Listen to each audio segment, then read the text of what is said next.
This is The Express with Gary Allen, your 360-degree view of the world. Now, here's your host, Gary Allen. Good evening, everybody, and welcome to The Express. It is indeed Gary Allen here joining you, and I thank you so much for taking a few minutes out of your day to join us tonight. It's going to be a very interesting program. I also want to thank you because, of course, you have an alternative. The Democratic debate is currently going on. I watched about the first hour. It's pretty much the way everybody kind of expected it to be. Tonight we have joining us in just a couple of minutes, Fr.Greg Christakos. As you know, he's a friend of this program. He's also what I call my little brother because I love him so much and dearly. He's just been a good friend to me. But tonight we're going to be talking about big brother. Okay, tonight we're going to be talking about faith in America. Why are more and more people of faith walking away from the church? And exactly where are they going? That's our question, and we're going to get to that in just a couple of minutes, as you heard Fr.Greg on the other end. You can join me on Facebook at Gary Allen. You might have to type in the Express, and I want to thank Randy out there. Thank you so much for joining us every week, as he does, a faithful listener, as many of you do, and I certainly appreciate that. Also on Twitter, you can get a hold of me at capital G, small a, The Express, and know me, KNOWNII. meetgaryallen.com. So those are the ways you can get a hold of me, and I hope you do, and I'm so glad that you join us each and every week. And Greg, as I said at the top of the program, this is a program that's kind of interesting because the first time you were with us, we talked about faith in America, but we talked about faith within oneself. Now we're going to be talking about the Pew Research report, which came out last year. And the last time they took one on religion was 2007. And I just want to read this for everybody out there so everybody gets an understanding of where we are all coming from. To be sure, the United States remains home to more Christians than any other country in the world. And a large majority of Americans, roughly 7 in 10, continue to identify with some branch of Christian faith. But the majority of Americans, some 35,000 people who participated in this poll, have also indicated that there has been a drop in church attendance. Apparently, those that were affiliated with a church back in 2007 were about 78.4%. Now in 2014, back a year ago, they only claimed to be 70.6%. However, amongst non-Christian faiths, they have inched up, rising 1.2 percentage points from 4.7 in 2007 to 5.9 from 4.7 in 2007 now to almost 6% in 2014. Growth has been especially great amongst Muslims and Hindus, and it's always curious. And, of course, amongst Christian faiths, we're going to get into that. Methodists have also risen greatly, which I know you and I both find quite surprising. But first, ladies and gentlemen, let me introduce to you Mr. Gregory Christakos, Father Christakos, and soon to be Reverend Father Christakos, Doctor. And when I say that he's like family to me, I'm not kidding. This gentleman and I have grown together as friends and brothers for a very long time. Great Greg, to be back on the show. It's an honor. It is. You're a big supporter of this show, and you have, yes, it's been almost 2 years. And we promised that we would not discuss the upcoming Sunday game between your New England Patriots and my Indianapolis Colts. I'm fine with that. We'll let the game speak for itself. Yes, and hopefully one of us will not be deflated after the end of the game. Ha ha. Greg, in the last 10 years, there has been a decline in people who are affiliated with one church or another, one particular Protestant or Catholic religion or another. How do you and your colleagues look at your parishes? Have you noticed a decline in you've been in 2 different parishes. How do you and your colleagues, have you discussed this issue, and what are you seeing out there?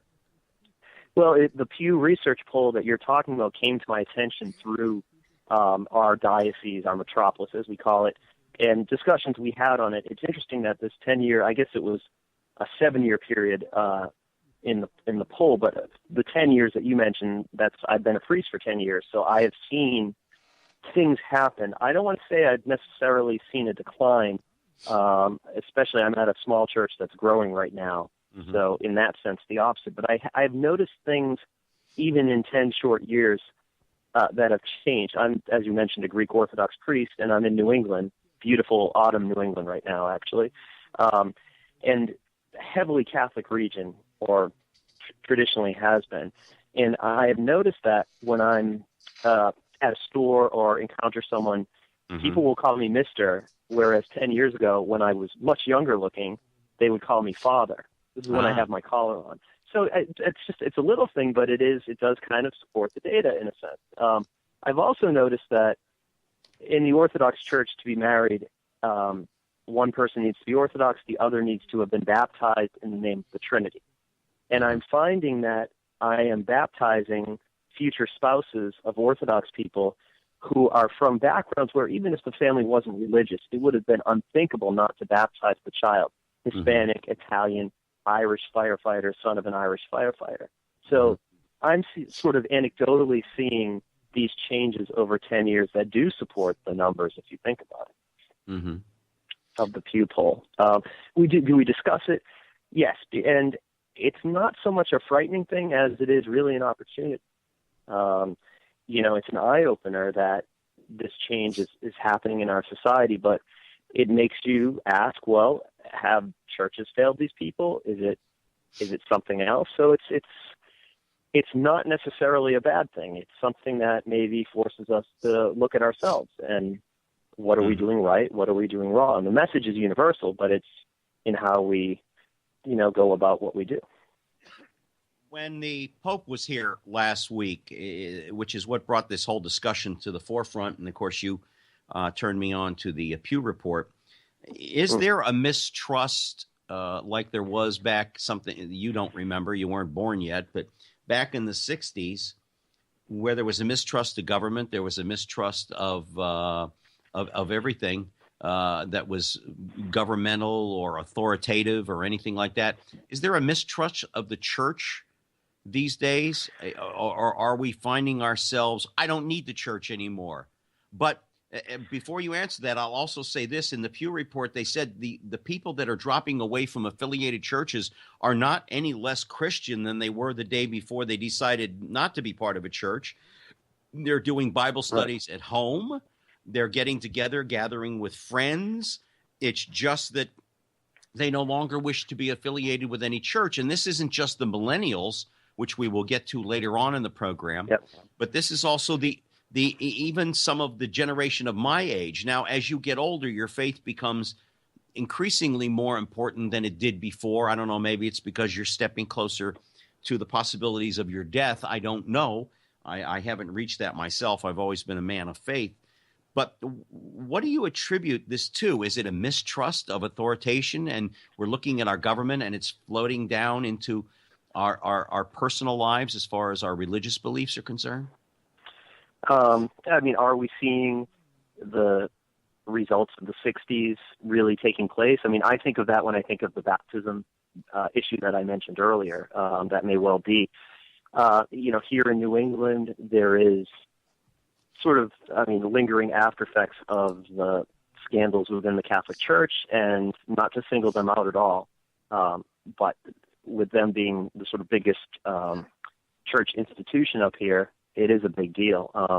I have on several occasions, I guess, been accosted by angry people who think I'm a Catholic priest and take it out on me. And I don't give the excuse that I'm not Catholic. I try to sort of talk to them about what their accusations are. But I think there are things that maybe contribute to that mistrust that have come from the churches. I think the spirit of the 60s has carried through. If you look at schools, not to get into religion and schools, but in the 60s you did have exposure to faith and things like that in school, and now that it's strictly not allowed. Right. So society changes. Mistrust, absolutely. I don't know. This is not an easily answered question, but again, I think it's an opportunity. Bringing up the fact that you were accosted for possibly being a Catholic priest, and I know you have colleagues that you went to seminary with that are Catholic. Is there a crisis in the church in general? I know that up until recently, and you and I have discussed this off the air numerous times, that it is very difficult to recruit. And I hate using that term because actually the term should be getting the call, which I still want to see the phone bill for that one. But When a young man gets the call to be a priest, that has declined. We've seen that going on. So is there a crisis within the Catholic Church before we move on? Is there a shortage of priests? I'm not, not being Catholic, I'm not familiar enough with the numbers. But I will say this, it's not so much young men being called to the priesthood, but it's mostly career changers now. And this is not just Orthodox and Catholic seminaries, but across the board. When I was in the seminary at age 28, I was one of the younger guys. There were people in their 30s, 40s, and 50s. I didn't have that much of a career to change at the time, but I was a career changer too. So you're seeing a big increase in vocations among people. Maybe not a lot of vocations among younger people, but a lot among people who have had careers. And I'm talking everything from masons to doctors to all across the board. So is there a crisis with young men? I can't answer that for the Catholic Church. In the Orthodox Church, we seem to have, and of course we're much smaller in this country, but we seem to have an equal number of your traditional boys who grew up in the church going straight to seminary, and then a lot of career changers. Right, and I don't think that the problems that the Catholic Church has had with molestation, et cetera, has probably helped the identity of the church at all whatsoever. And I also think that maybe young men are looking at, look, I believe in God and Jesus Christ is my Savior, but you know what? There's more opportunities out there for me, and maybe my calling isn't as strong as it should be, which is good. I mean, you don't want a priest who's in doubt of his calling, which goes back to one of my favorite movies of all time, The Shoes of the Fisherman, starring Anthony Quinn, which I hope one of these days you're going to be able to find and watch. But before we go very far, because one of the groups that has risen greatly, of course, we said was the Buddhists, Muslims, Hindus, but atheists and agnostics. Now, we talked about it earlier today, and I just want everybody to have a good handle on this. There is a difference, and I didn't realize it until you straightened me out today, which you do on a daily basis just about, on one subject or another. But what is the difference between an atheist and an agnostic? I thought they were pretty much down the same road, but you tell me, while they parallel a little bit, there is a big difference. Well, this is where knowing Greek helps, and because both words are of Greek origin. But an atheist is one who does not believe in God. An agnostic is someone who is not sure or doubts. That is the difference. Gnosos is the word for knowledge, so agnostic means without knowledge, like not sure. Atheist means without God, so it's someone who does not believe in God. Right. And as the Pew Research Poll shows, there is definitely an increase in people who identify that way. Now, is that something that has changed, or is it more that people are more willing to say that? I think the poll has a lot of interesting data. It's very useful, but you do have to be careful with this stuff too, because there might not have been an increase. It may just be it's more socially acceptable to say stuff like that, whereas maybe it wasn't 50 years ago or whenever. I don't know. Yeah.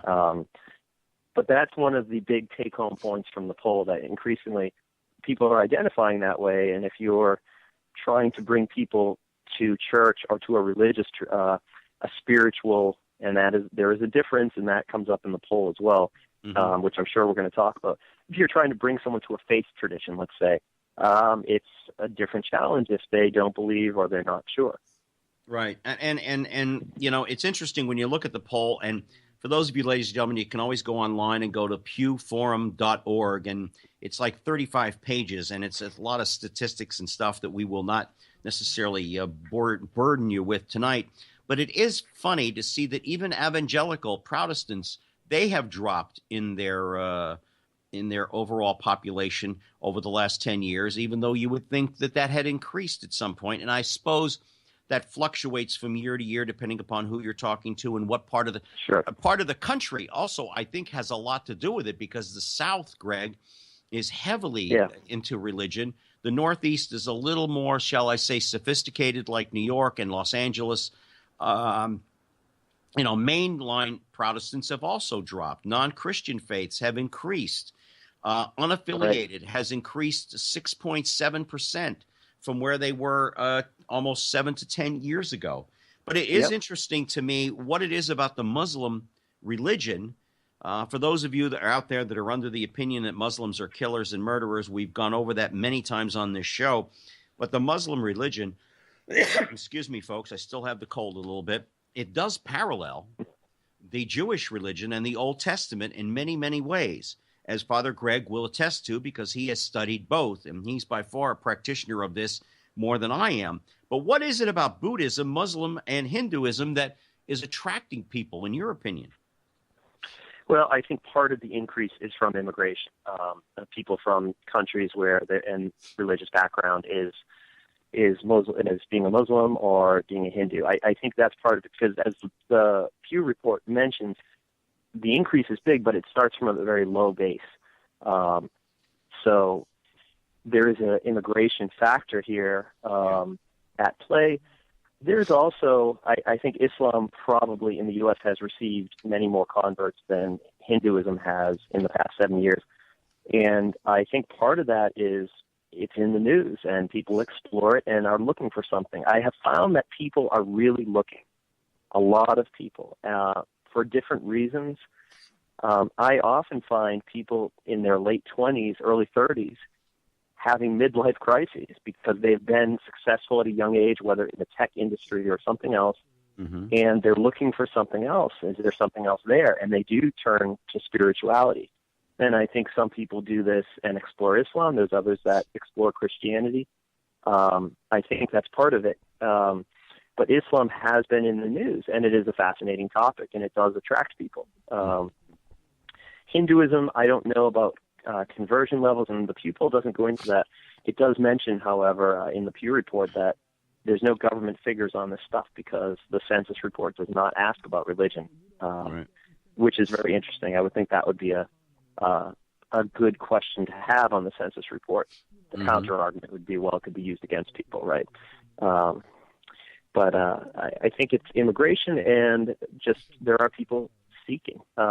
You mentioned the Northeast not being as sophisticated. At least that's the impression. I said living up here might be a little different, but I said the Northeast and New York area and the Mid-Atlantic states, to include them, would be considered a metropolis in comparison to places like Kansas and Iowa. Sure.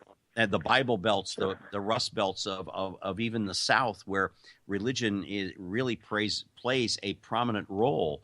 Yeah. You know, the funny thing about all of this, as I was reading this, is, you know, a lot of people, they sit back and they say, well, why do the Muslims get so upset when we make fun of their leaders? And here in America, well, we're a little more progressive than they are in the Middle East, and they wear their religion on their sleeves, as it were, on their shoulder, and it's very important to them not to make fun of their religious leaders. Where, as a progressive country overall, although there are a lot of people that don't want to make fun of Jesus or anything, and I don't blame them for that. I don't believe in pushing fate either.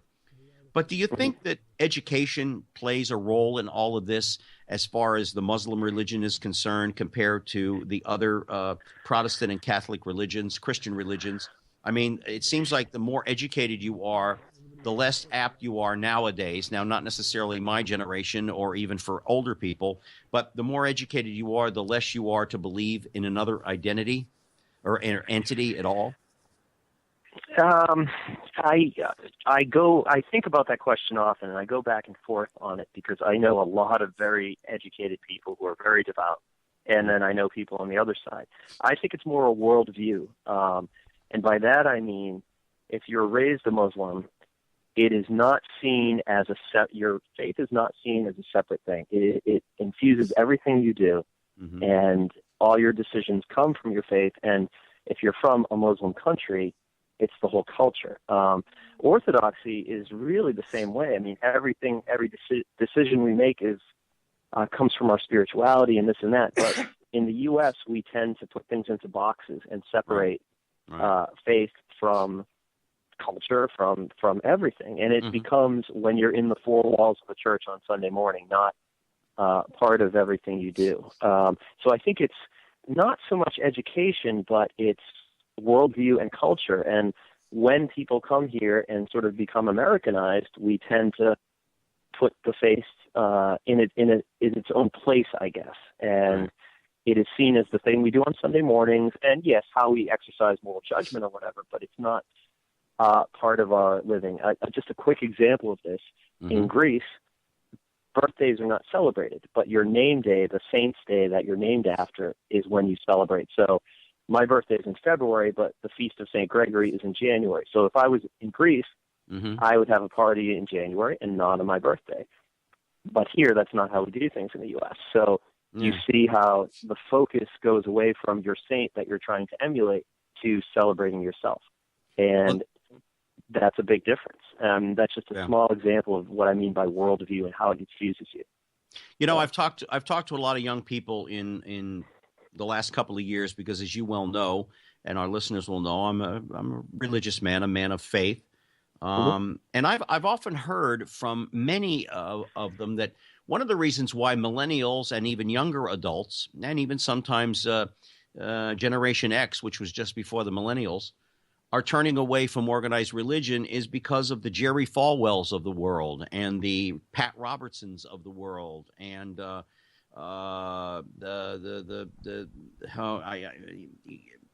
shysters and the charlatans that have been out there, and they're saying the message is all wrong.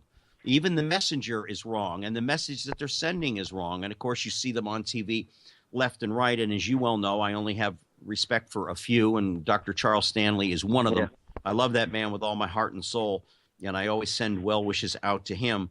But do you think that has something to do with it, that they look around and they see the stupid statements, the ignorant statements that some of these ministers make, and they say, wait, I want no part of that?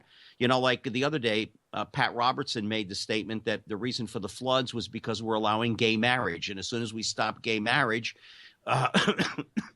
excuse me, that the waters will dry up. I mean, you know, that would turn me off immediately. I think is it necessarily a new thing? I mean, America has always had this sort of anti-authoritarian strain, and culturally, it's maybe not cool to be a Christian or a person of faith. You know, in America, you have to earn respect. In the old country, you know, maybe you obey the minister or the priest or whatever because of his position, but we do think differently here. And I mean, I'm always conscious of that. Like, you know, people might respect the office of the priesthood, but I have to show them that, you know, I'm a real person and I'm genuine about what I do. So I think that might be part of it. This is a tough one. I don't know. It might be also a case of people, you know, seeing how their parents acted who were supposedly people of faith. You know, remember Gandhi wrote a book about this and said, I'm not a Christian basically because of other Christians. And not to single Christianity out, you could probably apply that to everyone. None of us live up to the ideals, really, of our faith. No. It's a tough thing to do. It is. It's tough day after day to try to walk that fine line. I want to get into chapter 2 here of the report, and it was switching and interfaith marriage. So fascinating. As long as the report is, it is fascinating, though. I mean, it's 35 pages, but you can really sink your teeth into it. Oh, yeah, but it has a lot of dry stats, too, that just will drive you absolutely crazy. But by the way, you were talking about the Greek holidays. You celebrate your birthday. We don't have in our faith the Gary entity. So I have to celebrate my birthday on my birthday. So, you know, we don't have one in the Greek Orthodox religion. So I've got to deal with October 25th. Yeah. But anyway, I'll find one for you. Yeah. Oh, okay. Well, I know you will. And by the way, why do you think people are switching? We talked about this briefly this afternoon. We came up with a couple of different theories, but I want you to go over that with people. When two people get married, sometimes I know one will gravitate towards the other's religion. If one's Catholic, one's Protestant, sometimes they end up maybe going down the middle, which is bringing a rise to the Methodist Church, which was a surprise to me as it was to you. But why is this switching going on? Is it because of the intermarriages, or people are just not satisfied with the church that they grew up with mom and dad? I imagine it's a little of both. You know, if we think about, again, going back to the old country, this is my experience as grandchild of immigrants. most of us are from a place where everyone was the same faith. And so intermarriage was not really an issue in Greece or Italy or other places. But here it's a whole different ballgame. I have seen literally every permutation of this imaginable, from couples where one person is really into their faith and the other isn't, so they naturally just gravitate towards the person of faith, to people who come up with bizarre compromises that make absolutely no sense in an effort to be inclusive. I usually counsel people, if one person's devout and the other isn't, they've got to figure that out. And it can be very difficult. If two people don't care, it usually works out fine. If one person's really into their faith that they grew up with or that they chose, and the other isn't, there's going to be problems. And you better figure it out before you get married and not after. And you better figure it out before you have kids. So, because but I do think. Go ahead. I think it's everything. All the stuff we've been talking about. There's no pattern. There's no form. It's just a different landscape now.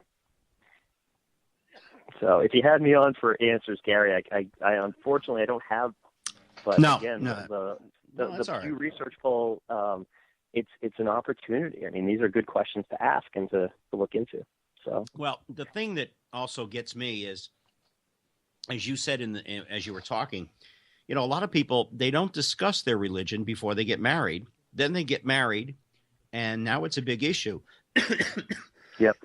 Excuse me, folks. But, I was madly in love with a young lady in Fort Lauderdale many, many years ago who was an Orthodox Jew. And I'm not, I was born Jewish, but, I'm Christian by my own choice. And she would not hear of it if we got married that I wanted to celebrate Christmas. That just wasn't part of her style, and that wasn't part of her faith. Jesus Christ to her was a disciple, but he wasn't who the Christians claim he is. So I think that there's a lot of that going on. And I think there's an awful lot of progressive families out there, even if they might be conservative in their political views, that might be progressive in their religious faith, saying to their children, your mother is Catholic, I'm Protestant, or we're both Catholic, but you know what? We just want you to go to church. It doesn't matter where you go, just so long as you believe in an entity bigger than yourself.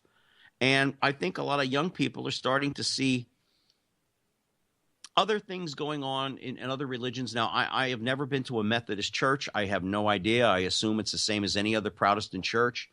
I went to numerous Baptist churches. I don't care for the fire and brimstone from any of the ministers.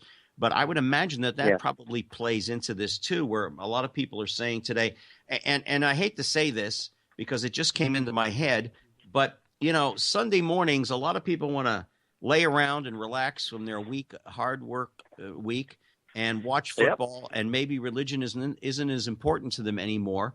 But these are still people who have faith. It's just they don't have enough that they want to be part of anything organized, and they don't want to go to Bible study or anything else. So maybe it's the free form that we live in that is allowing this to go forward, and none of the faiths are doing anything about bringing in people. But here's a question. And by the way, for those of you out there that have any questions, please go on the chat room, convey them, put them down for EW. EW will let us know what those questions are. We're always eager to take your questions. And the black churches, however, the evangelical black churches have not declined in attendance all that much, maybe a 0.5%. What do you attribute that to? I mean, I realize that black African Americans are really religious people when they are religious, but less of a change, less movement in the evangelical black churches than ever before. I don't know. Does it go back to why we go to church? Do we go in times of need because of crises in the community? I think there's a lot of possibilities, but that brings up one of my little pet ideas is that religion is ethnic, if you think about it. Congregations, you'll rarely find very diverse congregations. In a Greek Orthodox church, you will probably find most people there, one person in a couple is at least of some kind of Greek background. at an evangelical Protestant church, people might be German, Italian, Irish background, whatever, but they've been sort of Americanized. Right. It does seem that religion is ethnic and attracts, people are tribal. They like to hang out with their own kind. I mean, it's often been said Sunday morning is the most segregated time of the week. Mm. Now, that does nothing to explain why perhaps the decline hasn't been seen in black Protestant churches or whatever, as opposed to others. But, it is something to think about. I don't know. That very devout people at these churches, Right. and that attracts other devotions or other devoted people. So, Right. That's Just- kind of is counter to what Gandhi, if Gandhi said, I'm not Christian because of how Christians act, well, opposite might be the case in black churches where you have very good devout people. Yes, you do. And as a matter of fact, their services, if you ever have a chance, folks, to go to a black service, and if it's an inner city black service, it is very ruckus. It is very loud. It is very much, they praise the Lord every 30 seconds, and that's a wonderful thing. Have you found that a lot of people sometimes will go to your church for a while, and because of the political environment, the church ladies, as I like to call them, or as Dana Carvey used to portray, sometimes drives parishioners away? I have seen that. It's not a problem at my church, at the church that I'm at. I've seen that. There are people that get very proprietary about their church. There are people that do judge, which is the worst thing we can do. But unfortunate not to have to go through that at my church. You do see people come and go for various reasons, whether it's sports on Sunday for the kids or just, I don't know, human nature where someone gets involved. You're always on the lookout for someone who gets really involved. It should be a gradual thing. Right. But as far as judgment, in ethnic congregations, you're going to find that, unfortunately. And we do our best to sort of gently correct that behavior. Right.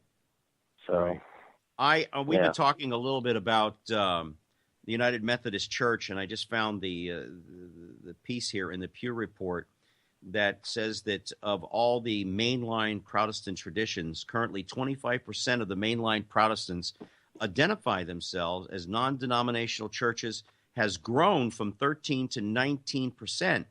The United Methodist continues to be the largest denomination within the mainline Protestant tradition, growing 25% of mainline Protestants since 2007. That is, we were both surprised by that number. Yeah. I wonder if there's an immigration factor. Being in Massachusetts, you don't encounter a lot of Methodists.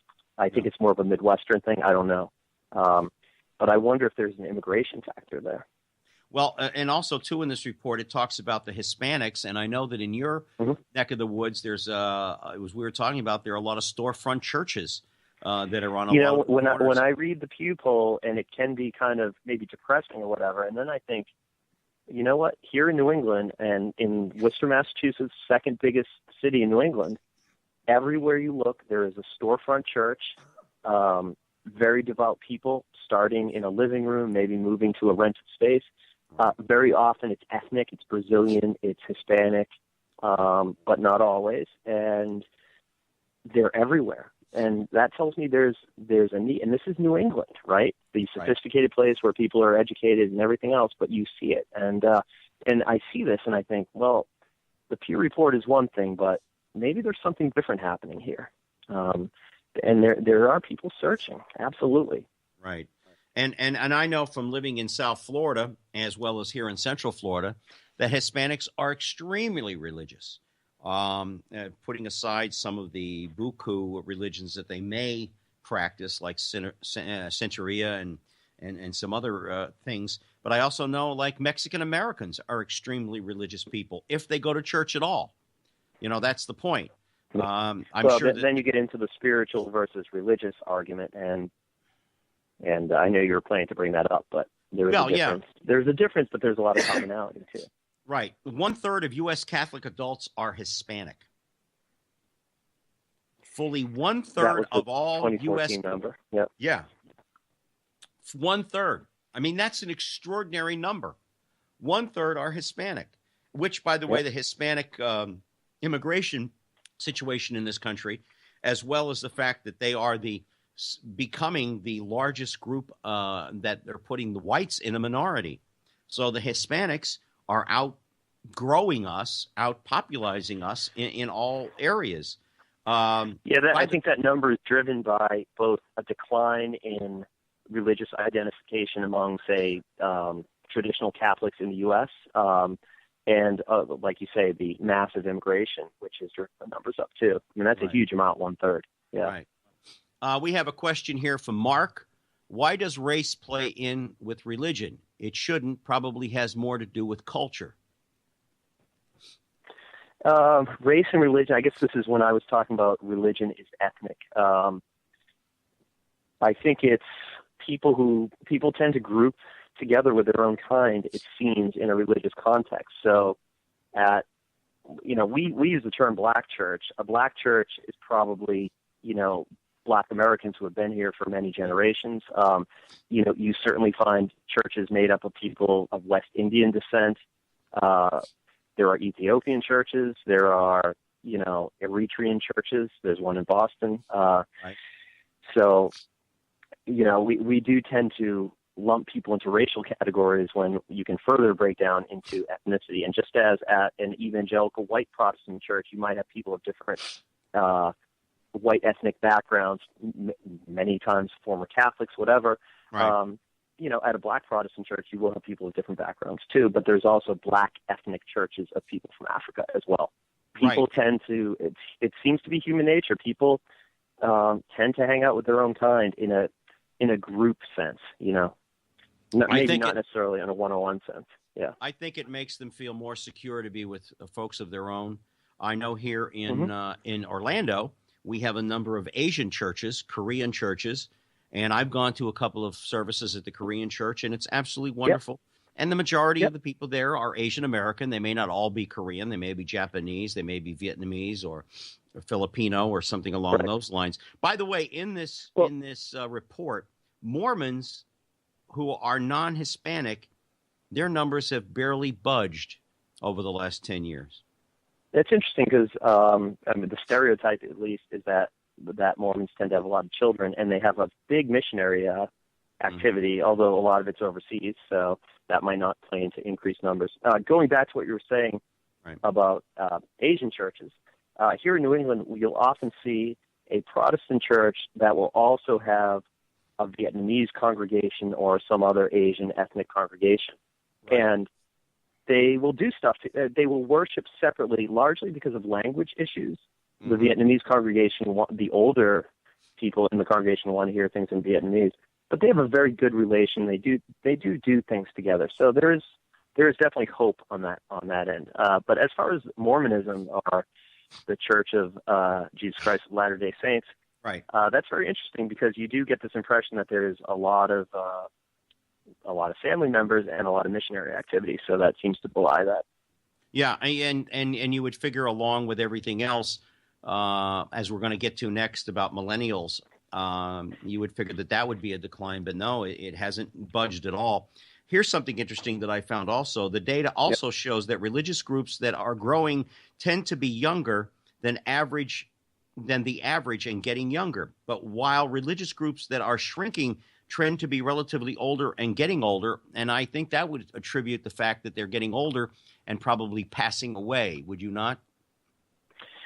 Well, at one of our recent clergy meetings, someone mentioned that we need to go after the people that are no longer coming to church, and another priest said, well, they're in the graveyard, so that's going to be difficult. And you do have to take that into effect. I mean, especially in the Pew poll where you're going over a 7-year period, things are different. But, yeah, that has to be a factor, too. Demographics mean a lot, Let's talk a little bit about the different religions. Now, we have talked about Catholicism. We've talked about Protestantism, Buddhism, Hinduism. We've talked about all the different things. What do you see within those religions, including Greek Orthodox, that would attract someone to come to the church after a visit or two? Because most people don't make up their mind right away. At least I would hope they don't.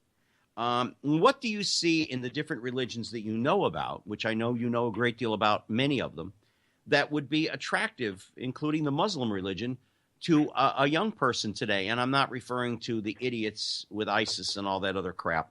I'm talking about the religion itself. What is it about these different religions that would attract an audience that can keep it prosperous? Well, I mean, I think first of all, forgetting theology and everything, just a sense of community, of belonging to something, of being welcomed and feeling like you're part of something. And I think that's really first and foremost. I think of the Orthodox Church. If you've been to a Sunday service in a Greek Orthodox Church or any kind of Orthodox Church, it's not what we call seeker-friendly. If you just come into it, it's hard to know what's going on because there's a lot going on, basically. But there is a sense of community, and I think that's what attracts people to different things, first and foremost. That goes beyond religion. I mean, if you look at politics, if you look at whatever, a clam bake for a candidate is going to attract people because it's people coming together. So I think it starts with a sense of community, and there are a lot of people that are looking for that. Yeah. I know that if you go to temple, where I have been many, many times in my life, it's very hard if you don't understand the Jewish religion, because the Jewish religion is like a lot of religions from Eastern Europe. It's an inbred thing from childhood. It's also the history of your people. Many people, when you say that you are a Greek Jew or you're a Polish Jew, they don't identify with that so much. They go, what? Wait a minute. Aren't you connected to Israel? Well, yes and no. Our religion is there, but for all intents and practical purposes, no, we're separate from that. But I guess it is hard for young people to identify with certain religions as well as it might be easy for them to identify with others. But I know in the Jewish religion, it's more of a heritage than it is just a religion. The religion is the story of the Jewish people. Yeah. Well, I mean, this is a challenge that in the Orthodox Church we certainly have, because we have the reputation of being an immigrant church. And I would argue, at least in the Greek Orthodox Archdiocese, as our Archbishop has said, we are no longer an immigrant church. We are here in America, and that has so many implications. But I mean, that is true for so many faiths. There is this notion, if you leave Judaism, if you leave Orthodoxy, you're leaving the tribe. Right. But and this is, I think, where the change has to happen. It's not the ethnicity; it's the faith. And if we emphasize that rather than being an ethnic embassy, and I think that's where we're really going to see good things happening. Let's switch on over to the final chapter in the Pew Report, although there's 9 of them, but this is the final one. You made it further than I did. Okay. Yeah, but don't get me wrong, my eyes were going crazy. It seems as though more and more women are coming into the church as compared to men. Is it because women look at things differently? And I'm not just talking about religion, but let's face it, Lainey looks at things different than you do when it comes to the children. Sure. We look at things, you and I look at things different than my sister would or another female friend of mine do. Do women look at religion in a different scope than we do as men? I don't know. There's a lot of interesting questions around this issue. For example, after 9/11, conversions to Islam skyrocketed from a very low base in the U.S. and primarily among women, which is very interesting. On the other hand, in the Orthodox Church, we tend to have more women than men that go to church. It can be hard to get the guys to go to church. Our Sunday school staff at the church is all women. And studies have shown that if the father doesn't go to church, the children, regardless of their sex, will eventually stop going because they see church as something just for women and not wholly inclusive. So one of my struggles, and I think this is probably in general among Orthodox people, is that you don't want church to be seen as just something for women, right? Which is sort of the opposite of what we're talking about. And it raises a lot of interesting questions. But isn't it interesting that back in the day, in my grandparents' day, that if I know that in my aunt's day, who she was like my grandmother in Wilkes-Barre, where I grew up, as you well know. Even though my Uncle Harold wouldn't go to church, she insisted that I go. And I know if families back in the 60s, if the mother went to church, so did the father, and so did the kids. And I know that started to change in the late 60s and through the 70s. But, you know, maybe it's because women's role in the household have changed as well. Absolutely. Yeah, that's a good point. You know, women have changed their roles. Back in the day, women were home most of the time. And I'm talking about the 60s and 70s, raising the children while dad and whomever went out and earned a living. And naturally, they would be the ones taking the kids to church. Yeah. Right. Whereas now Sunday mornings or Wednesday evenings, which a lot of churches have services, I think you do too, at your church have services during the weeknights. During certain points, yeah. They're tired. They've worked all day. But again, more women look at religion differently than do. Another part of the report that I found interesting, and I think you will too, unmarried couples tend to be less religious affiliated. They still believe, they still have faith, but they're less chance that they will be affiliated with a church if they're unmarried. Right. Is that a cause and effect thing? I mean, I don't know. I will say that the vast majority, probably 95% of people, 90% of people that I see getting married in our church have already been living together. Right. And I think 20 years ago, this would have been something they would have at least tried to hide.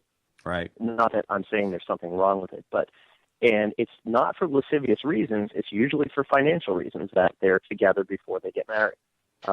That is definitely a big change from years ago. As far as what the Pew poll mentions, I don't know. Does it bespeak an attitude of, well, we don't really care about authority or whatever, or is it just how things are? I don't know. I think it's a cultural thing, Greg. I think it's I think the world that we live in, as you said, 25, 30 years ago, I think priests would have not married a couple that had been living together for a period of time. That would be sacrilegious, and I guess. Forever alienated them from the church.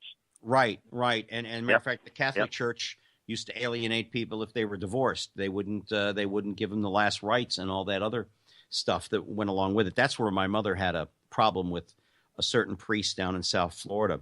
Here's an interesting part too. The West Coast of the United States also has less people affiliated with churches.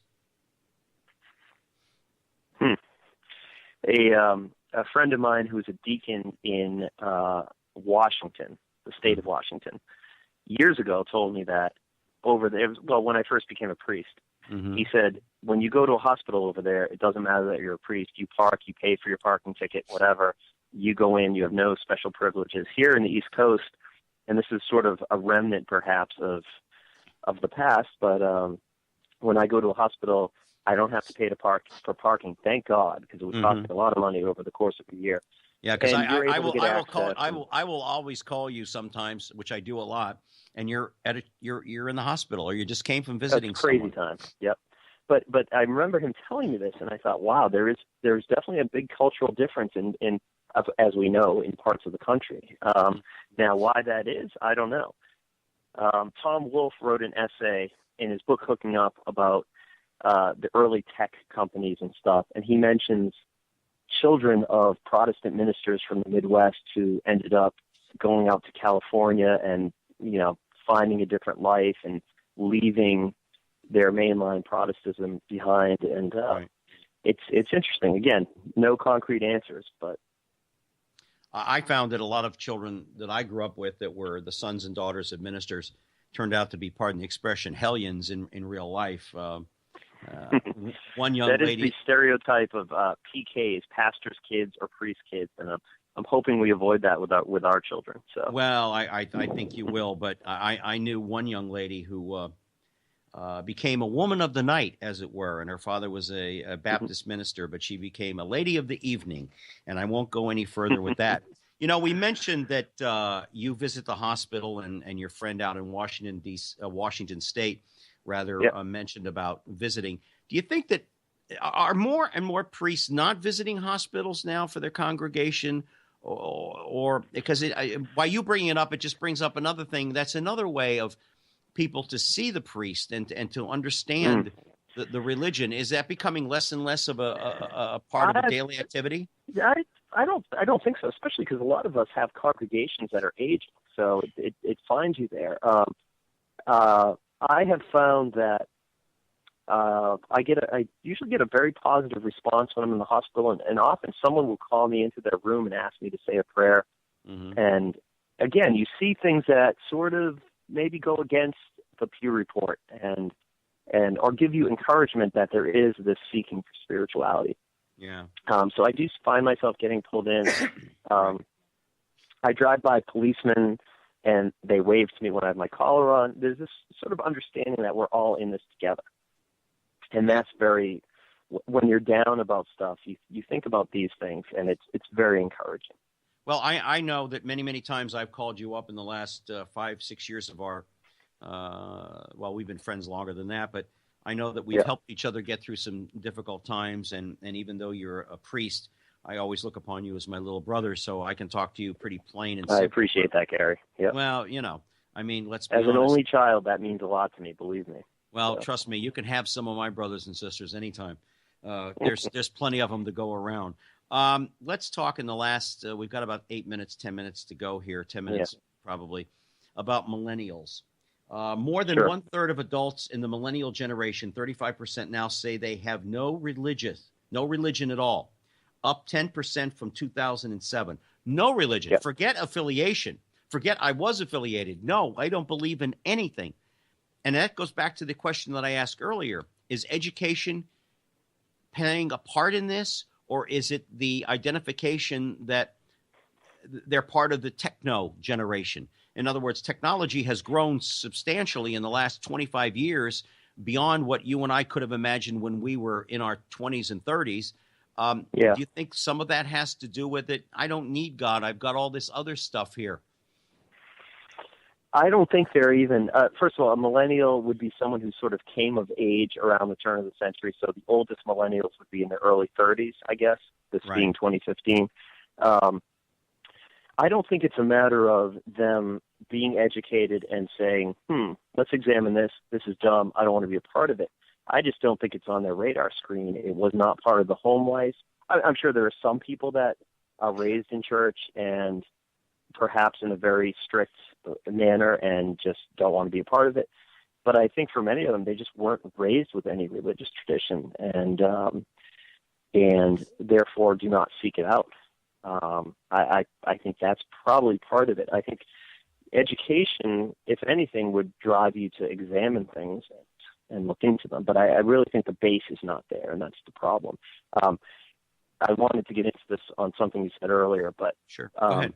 I find people, I will not often, but sometimes find parents who are not raising their children in any tradition and want them to pick their own thing when they get older.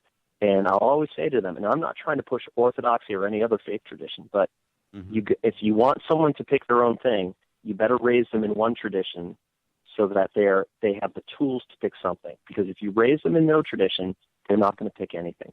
St. Paul would not have become a devout Christian if he hadn't been raised a strict Jew. If he had been raised just, agnostic or whatever, it wasn't going to happen. So I think there needs to be a fundamental base for everybody. My generation, we all went to church, one church or another, or synagogue. And I think there needs to be that platform set forth before you can turn down a religion or move forth as you grow. As you know, I've been reading a lot about Kabbalah, to which people will look at me and they wonder, what in the name of God is Kabbalah? And there's a lot of mystery and there's a lot of lies, said about Kabbalah. And you don't have to be a Jew to begin with to understand Kabbalah. It's just searching within yourself for who you are to be a better person.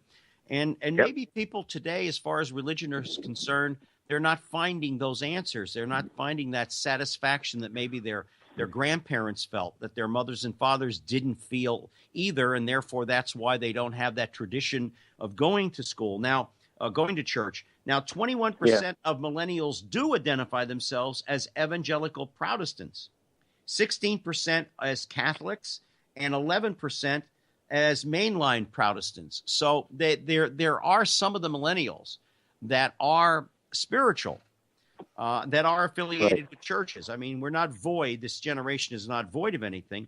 But it's interesting about Generation X that preceded them.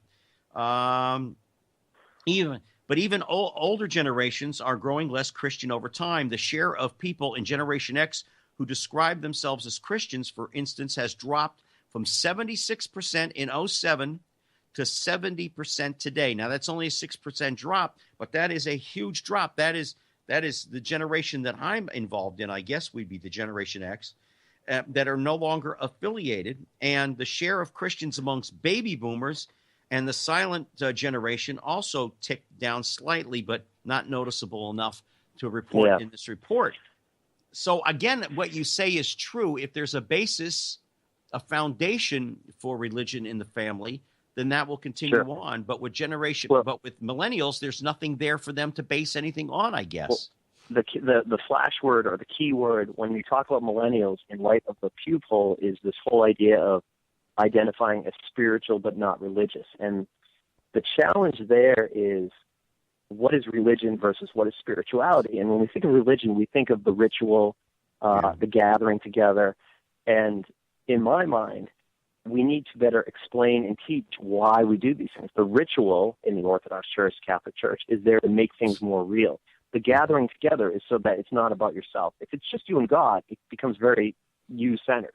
Mm-hmm. But there's a communal aspect to spirituality, too. So the trap and the trappings of religion can be explained and are vital to spirituality. So to me, it's being spiritual, not religious.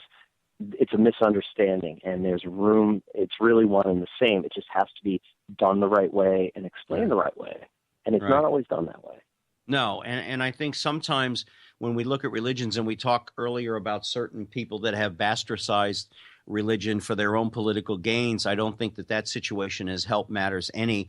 The Pew report doesn't really mention any of that. I'm just throwing that out there. But I think the misuse of the word, as the man always said, don't shoot the messenger. Don't turn your back on the words because of what the messenger says. But I think in some cases, some of the messengers over the last 15, 20, 25 years have really taken it and gone askew with it, and they've used it for their own political means. And I think that's what some of the kids are seeing today. I think we have one final question. Is it wise to answer the call into the ministry today, or should one stay out of it? Reason for asking is the lawsuits towards not marrying same-sex couples. Now, that's interesting. What do you think? I mean, have you married a gay couple yet? No, in the Orthodox Church, it's the ritual and the service is set, and it is specifically for a man and a woman who are planning to try to have children. So a gay couple wouldn't fall under that umbrella, nor would, two 60-year-olds who wanted to get married, for example.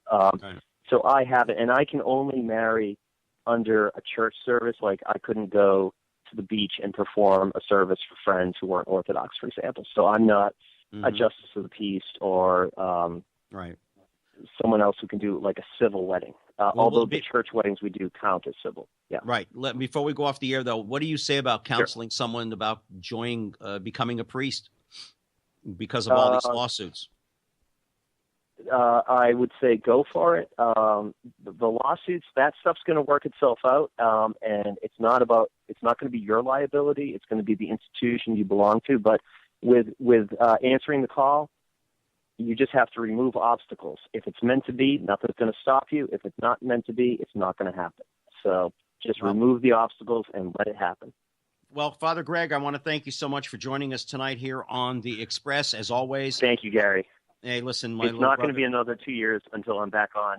If you have me back, I appreciate that. You know you'll be back. I want to thank everybody out there for taking a few minutes out of your day to join us here on the Express. I hope we've been able to answer a few questions for you.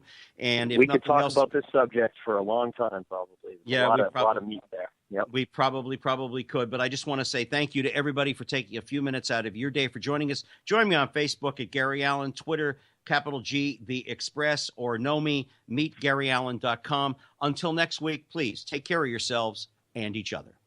You've been listening to The Express with Gary Allen. Join us here every Tuesday night at 10 for more captivating talk with Gary Allen. See you next time on The Express.